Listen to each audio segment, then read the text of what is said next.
zanin chu video ron chuak de molmol mai do ni tunai hian Lalrosanga'n kan lo le le ni West Phaileng a Vanlalsailova khuwa Vanlalsailova hlang nge asane let's go le tuna kan ngai thang e chuan ka riak na channel hi mo anu na to chong ani ani a fel em ya ka channel te min lo riak sak kalom hle mai i du lo riak don ni ati thlapani kalom tak se chet mi hring hi kan ril ru hi lo inang lawa a then chu nan re kan phal lawa a then chu an phal em a khatiang vel kha ni an na hi a fel ka ti khop mai chu wang chuanin a channel hi anin subscriber tuna ya tam ne hi a phu chu wang chuanin ka riak in enjoy hianin tuna hianin ares West Phaileng concert a zai meka chu alaifa chu inva en sak theu don ya ka video description a pokhuanin a channel link kan da bokang kan ngai thang tuna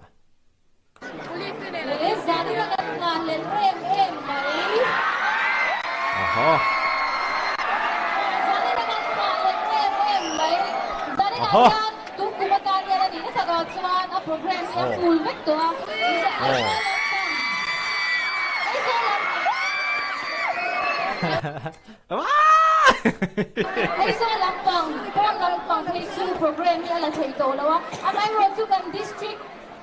kang valan di vanin kan somot pin pom sakangin na po long tu kan soy baka sanay sa tuwing.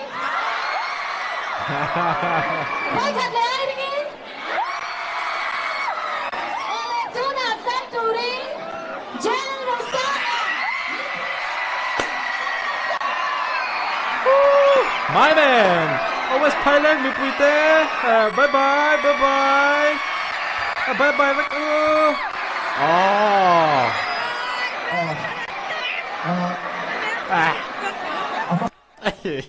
Cameraman pula ding. Amel dan tak. West Phaileng mi puite cuma long tu an sala. Hey, kuah kan bonsai velo ni kalau mana? Masih terus saya kat dalam dong. Makin akal saya tu macam kami naik saya mem. Vanlalsailova kuah ani ya. Soalnya saya lawan apa kerana saya lawan. Tapi mau sih dia sih. Nice. Good, nice.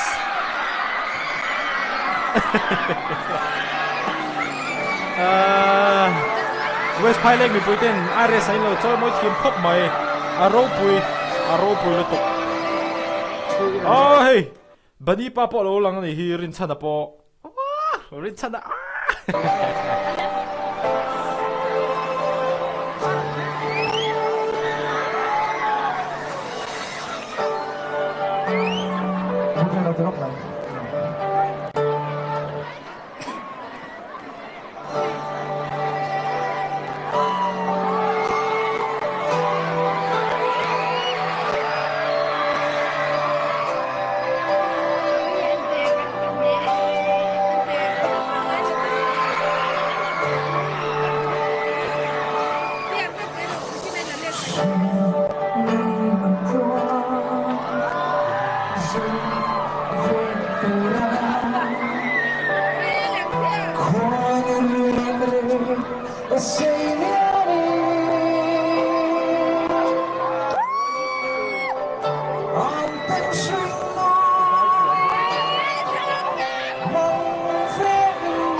Tụi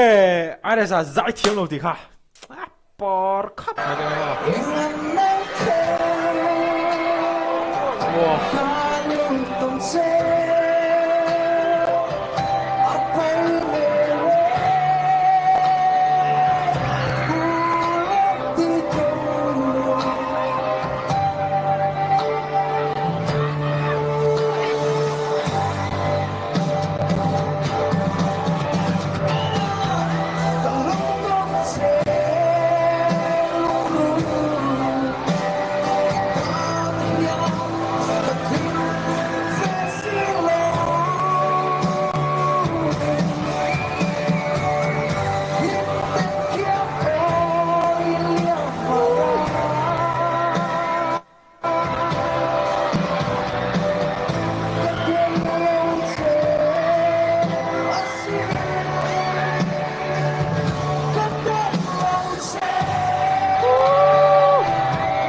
lamuang chu lo sathiam khop mai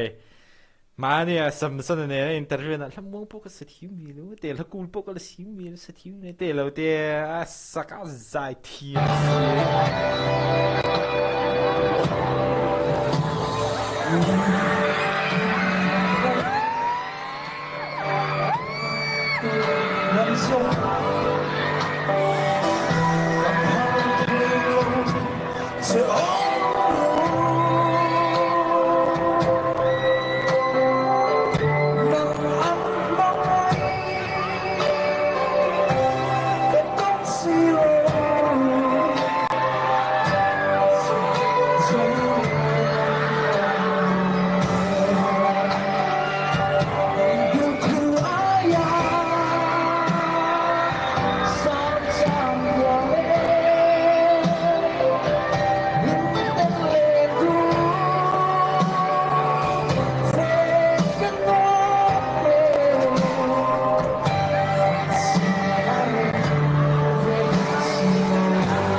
style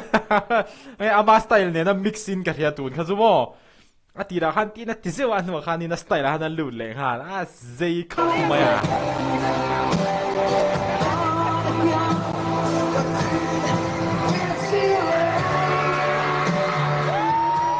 โอ้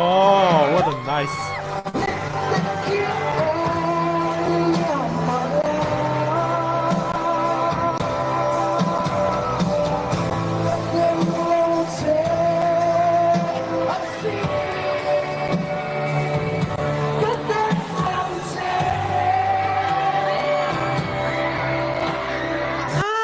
mi pui tam zia cái gọi nào lâu pui nè mày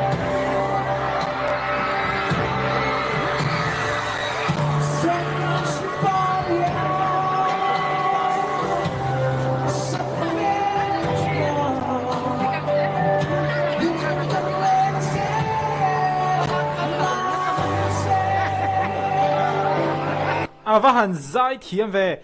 mi bùi ao ri lệ music lệ sound quality khi mi bùi ao ri vang hi ni clear lu tuk thei lo mai ro chu kha sem si nai ta po khanin rose pari sakhan chiang de wangai thaka vacha ko me o kan tia lelte award ta khanin rose pari kha a otreng moi zong na sound quality thalu to ka khanin angai thak thei ni chu tiang che chonin tuna kadem lo che ti po khi azai thia asanal don ti a chiang lu tu kan hi ta poket mo nakina sound quality thazok le mi pui thom tleba beng cheng lo de huna hanin azai te pokan langai thale thei tura ngai la khata hanin ka se chak to khom meng tin nge asang lai tak tak hana o om ti vel khamo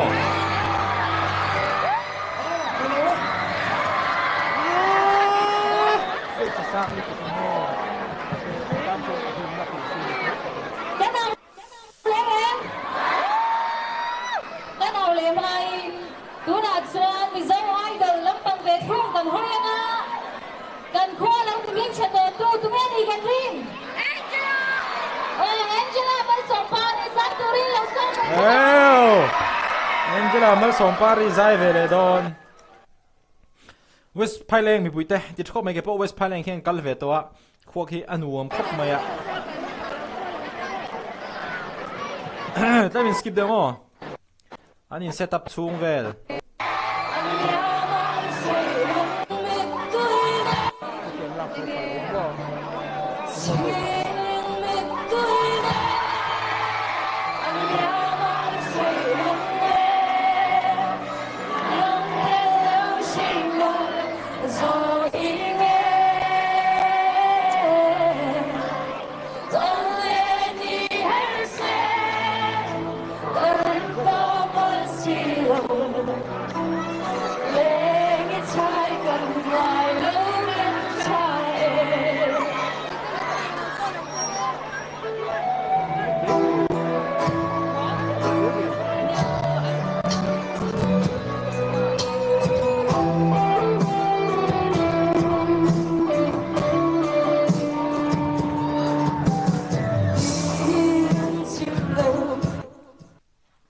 champagne kan react don ya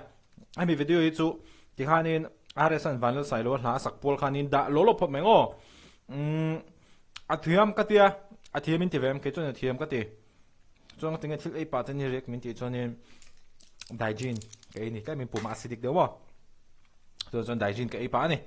an lo chok au ve na sia ke ma po hi khatiang vel khani a za thiam ka ti khop mai ma se nakida klema asang quality thazo ka ngai tha ka cha khop mai to na mi khama le ka ti zong kha tu tu ma kan rek the chon ya pu cheng te hla thar nen rong come back le ta what a very very good nice what a very very good nice ke ma ni lampang hin in pressure hi pe fak lo ila asan chun ha ti kan shet kha ti khanin an ma ni man ang tok zel an ma ni man ang tok zelin at their own pace mo me ha poi mo tok chang into top ha me ta